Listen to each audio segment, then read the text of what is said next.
আহারে, তার সাথে যে আমার মেয়ে এমন জঘন্য অপরাধ করছে। না, আমার মেয়ে এমন কোন জঘন্য অপরাধ করেনি। অপরাধ করেছে সে রামের সীতা।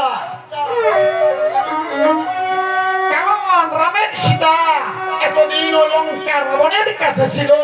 লঙ্কা রাবণ অন্যায় অত্যাচারী, সে দুর্দর্শন, সে বলাৎকারী। তার কাছ থেকে একটা অবলা নারী কেমন করে সতীত্ব রক্ষা পেয়েছে। সতীত্ব রক্ষা পায়নি। সে অসতী সীতাকে নিয়ে রামচন্দ্র এই সংসারে হাল ধরে আছে, এই রাজ্যের হাল ধরে আছে অসতী সীতাকে নিয়ে। না না না, আমরা এই অলোক রাজ্যে আমরা কিছুতে বসবাস করবো না।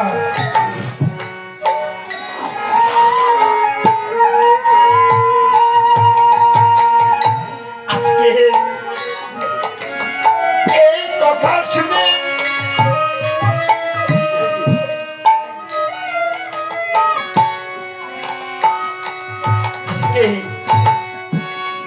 এই কথা শুনে শ্রীরামচন্দ্র আপনি সুখের দিতে লাগলেন।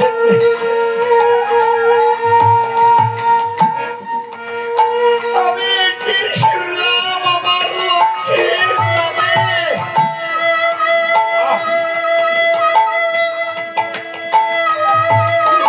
আমি কি শুনলাম সীতার অপমান?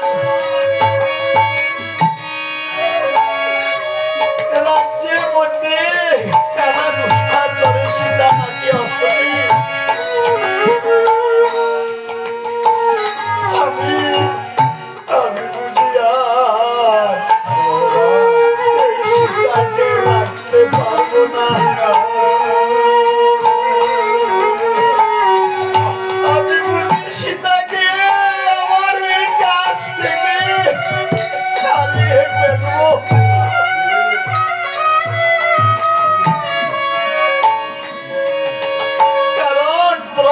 অশান্তি ভোগ করেছে।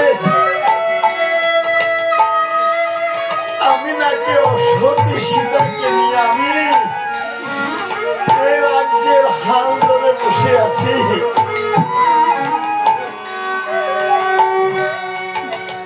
আমি এখন কি করবো? আমি সীতাকে আমি কি বনে বসে যাবো?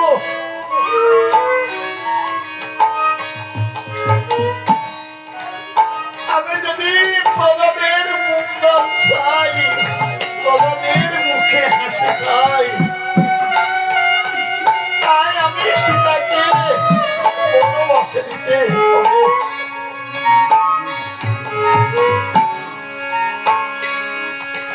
আমি প্রজাদের মঙ্গলের জন্য আমি সীতাকে বনবাসে দেব।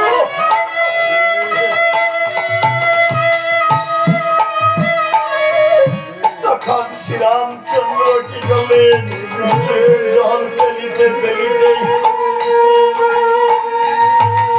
শ্রীরামচন্দ্র তখন আমি রাজসভায় এসে লক্ষণকে বললেন, কি বলবেন? লক্ষণ রে, কি দাদা আপনি কাঁদছেন কেন দাদা? আপনার দুই চোখের জল কেন দাদা?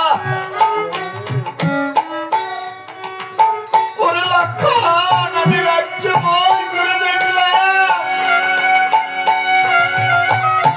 এই অত্যার লোকজন সীতার নামে অপবাদ দিচ্ছে। সীতা নাকি অসতী। দাদা, এই সীতার নামে অপবাদ দিচ্ছে বলেন, আমি তার চিত কেটে ফেলবো। লক্ষণ রে,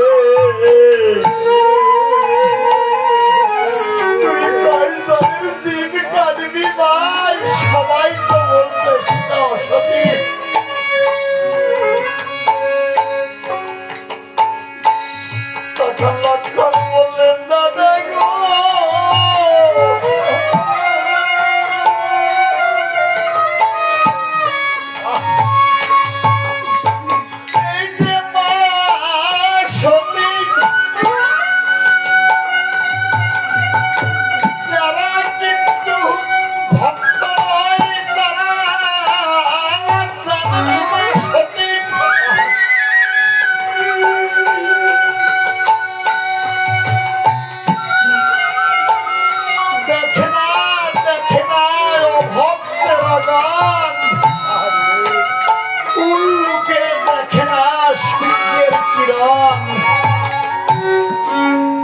ভক্তে দেখে না আমার মা যে সত্যি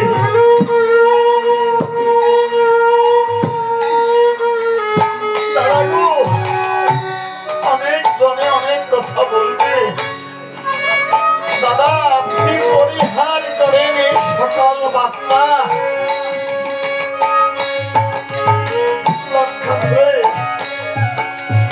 আমি রাজ্যের রাজা, রাজা হইয়া যদি আমি প্রধানের মুখে হাসি না ফুটাইতে পারি,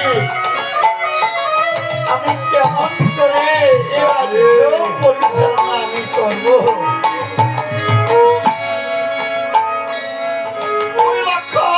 তুমি এই মুহূর্তে সীতাকে বনবাসে নিয়ে আসো। পরিবার অভিমান বাড়ি যায়।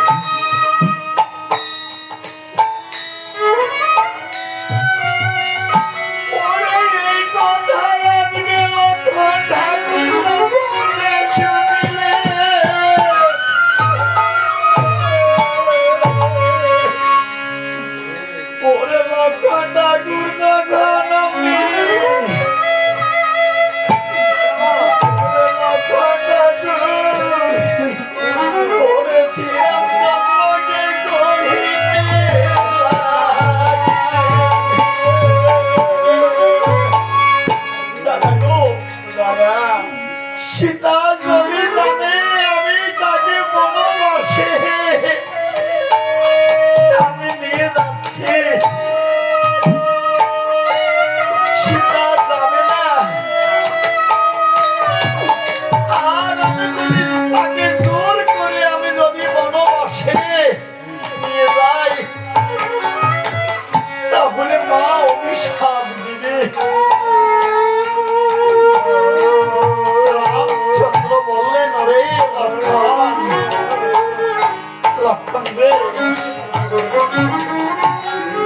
তুমি অভিশাপ দিবে না, তোর প্রতি কোন রাগ দিবে না।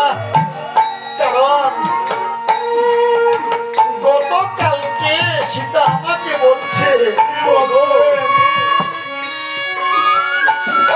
স্বামী আমার, তুমি আমার মনের বাসনা পূর্ণ করো। তখন আমি লক্ষ্মীকে বললাম, লক্ষ্মী তোমার কি মনের বাসনা আমি পূর্ণ করবো বলো, তোমার মনে কি চাই? সীতা আমাকে বলছে, প্রভু ব্রহ্ম সনাতন স্বামী আমার, আমার এই মনের বাসনা ওই দক্ষিণ দেশে বাল্মীক ঠাকুরের তপবনে ৬০,০০০ মুনির পত্নীর চরণ দর্শন করার জন্য।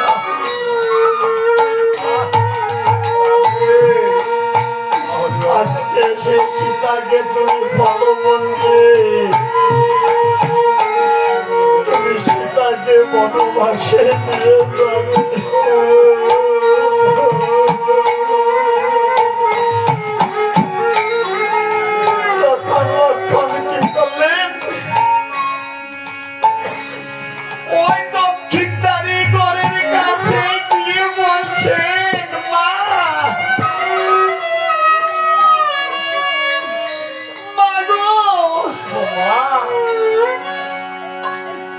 তখন সীতা দেবী ঘর থেকে বের হয়ে লক্ষ্মণকে দেখে বলছে,